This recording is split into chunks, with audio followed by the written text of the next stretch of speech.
मैं R K. Singh S M. Public school उत्तरी पुल शंभुगंज जौनपुर में कक्षा 9 की समस्त छात्र छात्राओं का स्वागत एवं अभिनंदन करता हूँ।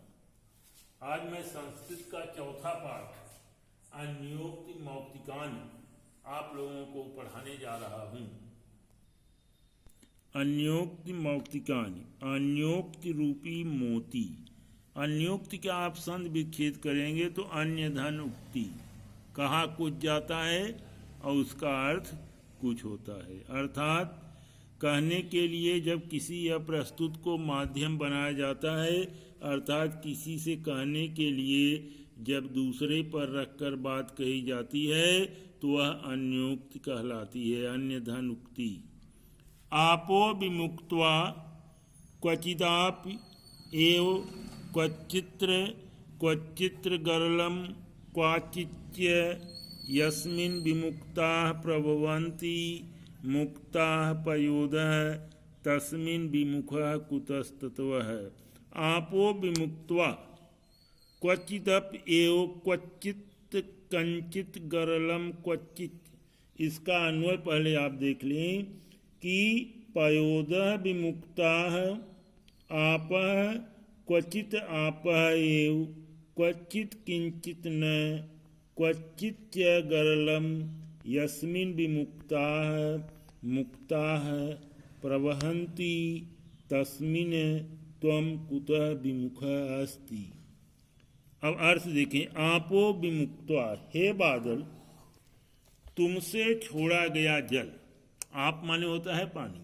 आपके द्वारा छोड़ा गया जल कहीं तो क्वचित किचन, कहीं पर जल ही रहता है और कहीं जो है गरलम क्वचित, गिरने से, और कहीं पर गिरने से कुछ भी नहीं रह जाता। जैसे जलता हुआ लोहा हो, अगर उस पर पानी गिरता है, जल की बूंदें गिरती हैं तो पानी क्या होता है, उसकी गर्मी से सूख जाता है, तो वहाँ कुछ भी पानी नहीं है। तो कहा कि आपके द्वारा छोड़ा गया जल कहीं पर जल ही रहता है और कहीं गिरने से कुछ भी नहीं रह जाता, और कहीं जो है वह क्या हो जाता है, विष हो जाता है। जैसे सर्प के मुख में अगर सर्प के मुख में अगर गिरता है तो वह जो है क्या हो जाता है, विष बन जाता है। किंतु यस्मिन् विमुक्ता प्रवहन्ति मुक्ता पयोदः तस्मिन् विमुखः कृतस्ततः। इसलिए कहा कि और कहीं जो है, कहा कि किंतु जिसमें गिरने से मोती बन जाता है उससे तुम विमुख क्यों हो। इसका तो जो है एक पहला अर्थ हुआ। पहला अर्थ है कि हे बादल तुमसे छोड़ा गया जल कहीं पानी में गिरता है तो पानी ही रहता है, और गर्म लोहे पर गिरता है तो वहाँ कुछ भी नहीं रह जाता है, और सर्प के मुख में गिरता है तो विष बन जाता है। किंतु अगर वही जल सीप में गिरता है तो वह मोती बन जाता है। और तुम इससे जो है विमुख क्यों हो, इससे हमें जो है अपने मुख को जो है मोड़ना नहीं चाहिए, निराश नहीं होना चाहिए। और दूसरा अर्थ है कि हे दानी सज्जनों, हे दानी सज्जनों, जब तुम धनवान लोगों को दान देते हो तो उससे कोई लाभ नहीं होता। जो धनवान हैं उनको अगर हम दान देते हैं तो उससे कोई लाभ नहीं होता।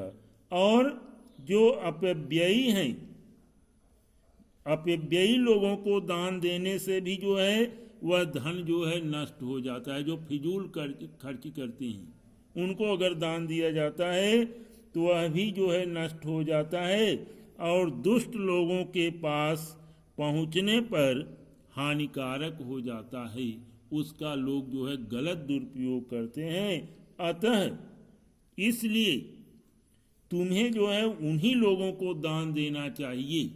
कवि का कहना है कि तुम्हें जो है उन्हीं लोगों को दान देना चाहिए जिसके पास जाने पर तुम्हारा धन और अधिक मूल्यवान हो जाए। हमें उसे धन देना चाहिए, दान देना चाहिए, जिससे उसके उस धन के पहुंचने पर उसकी कीमत बढ़ जाए।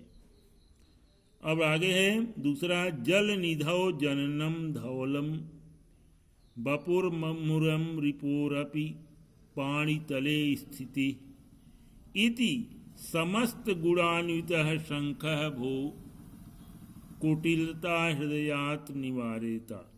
जल निधौ जननम धवलम बपुर्मुरम रिपोरिम पाणितले स्थितः इति समस्त गुणान्वितः इति समस्त गुणान्वितः शंखः भो कुटिलता हृदयात् निवारेता।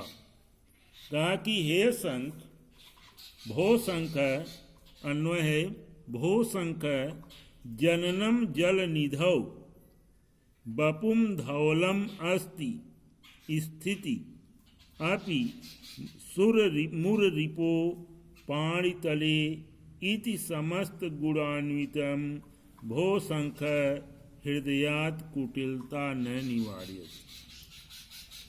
हे शंख, कहा कि जल निधौ जननम धवलम, तुम्हारा जन्म जो है समुद्र में हुआ है। हे शंख, तुम्हारा जन्म समुद्र में हुआ है और तुम समुद्र में पैदा हुए हो। तुम और क्या कि धवलम, और तुम जो है तुम्हारा शरीर सफेद है, तुम्हारा शरीर सफेद है और रिपो रवि पाणी तले स्थित है, और तुम जो है विष्णु के हाथ में निवास करते हो। तुम विष्णु के हाथ में निवास करते हो।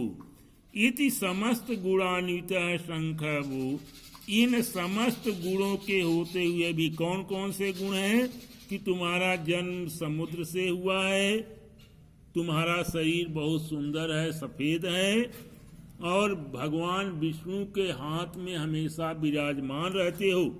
इति समस्त गुणान्वित शंख भो, हे शंख, इन समस्त गुणों के होते हुए भी तुम अपने हृदय से कुटिलता जो है नहीं छोड़ते। अपने हृदय, जो तुम्हारा हृदय टेढ़ापन है, इन समस्त गुणों के होते हुए भी तुम अपने टेढ़ेपन को जो है नहीं छोड़ते हो। और अन्योक्ति का दूसरा पक्ष है, इसका दूसरा अर्थ है कि हे मनुष्य, तुम महान कुल में पैदा हुए हो, तुम्हारा रूप रंग भी सुंदर है, नील कीनो पाल गन्हौरा तेल सब लगाते हो, लेकिन और तुम महान लोगों के आश्रय में भी रहते हो। कहा कि हे मनुष्य, तुम महान कुल में पैदा हुए हो, तुम्हारा रूप रंग भी सुंदर है और तुम महान लोगों के आश्रय में भी रहते हो, फिर भी तुम अपने हृदय की कठोरता को नहीं छोड़ती। अगला है, आलिरवम नलनी दल मध्यगः कमलनी मकरंद मदालसः विधिवसात परदेशाम पागतः कुडज पुष्प रसम बहुमन्यते। अलिरवम का इसका अन्वय है, पहले देखें, अलिरवम नलनी दल मध्यगः कमलनी मकरंद मदालसः विधिवसात परम देशम उपागतः कुटज पुष्प रसम बहुमन्यते। अन्वय, नलनी दल मध्यगः कमलिनी मकरंद मदालसः अयम अली विधिवसात परदेशम उपागतः कुटज पुष्प रसम बहुमन्यते। यहाँ है कमल की, कहा कि अलिरवम नलनी दल मध्यगः, कमल की पंखुड़ियों के बीच निवास करने वाला, कमल की पंखुड़ियों के बीच निवास करने वाला, और कमलनी मकरंदः मदालसः, कमलनी मकरंद मदालसः, और कमलनी के पुष्प रस को पीने से, कमलनी के पुष्प रस को पीने से अलसाया हुआ वह भौरा, अलसाया हुआ वह भौरा भाग्यवश अगर परदेश में पहुंच जाता है, दूसरे स्थान पर पहुंच जाता है, परदेश का मतलब दूसरे स्थान पर पहुंच जाता है, और वहां वह कुडज के फूलों के, कुटज माने एक होता है कट सरैया फूल है जिसमें सुगंध नहीं रहता है, के फूल के रस को भी बहुत कुछ मानता है। अर्थात भाव यह है, इसका अर्थ दूसरा यह है कि सुख पूर्वक निवास करने वाला व्यक्ति अगर खूब बढ़िया आराम है, आराम बड़ी चीज है, मुंह ढक के सोइए और किसको किसको याद करिए, किसको किसको रोइए, हैं तो कहा कि सुख पूर्वक निवास करने वाला व्यक्ति यदि दुर्भाग्य से कहीं अन्यत्र पहुंच जाता है तो उसे थोड़े में ही जो है संतोष करना पड़ता है, उसे थोड़े में ही संतोष कर लेना चाहिए। अर्थात मनुष्य को हर परिस्थिति में समय बिता लेना चाहिए।